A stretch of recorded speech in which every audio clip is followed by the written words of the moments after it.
President Donald Trump lashed out at his former Chief of Staff John Kelly in a series of tweets on Thursday after news broke that Kelly had criticized the president's handling of a range of issues, from impeachment to the media. "When I terminated John Kelly, which I couldn't do fast enough, he knew full well that he was way over his head. Being Chief of Staff just wasn't for him," Trump tweeted on Thursday morning. "He came in with a bang, went out with a whimper, but like so many exes, he misses the action and just can't keep his mouth shut, which he actually has a military and legal obligation to do." Trump claimed that Kelly's wife, Karen Hernest, promised that her husband would only speak well of Trump after he left the White House in December 2018. "His incredible wife, Karen, who I have a lot of respect for, once pulled me aside and said strongly that John respects you greatly. When we are no longer here, he will only speak well of you." Wrong. Trump tweeted.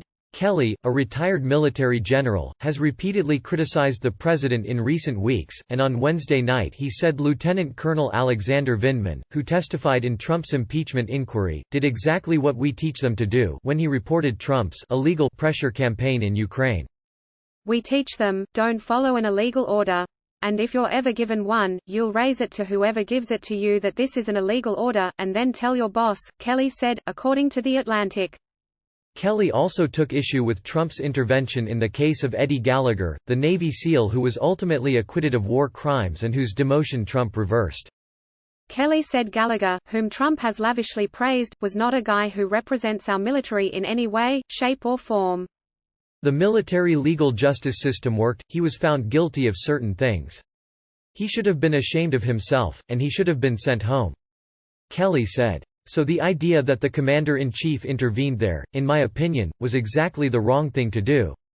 The retired general also went after the president's favorite outlet, Fox News, arguing that the network is politically biased.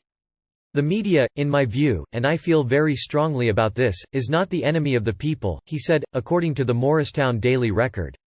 "We need a free media. That said, you have to be careful about what you are watching and reading, because the media has taken sides. So if you only watch Fox News, because it's reinforcing what you believe, you are not an informed citizen."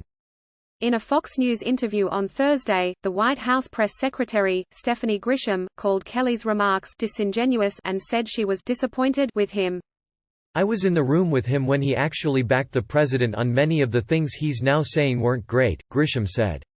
"I thought it was a little disingenuous.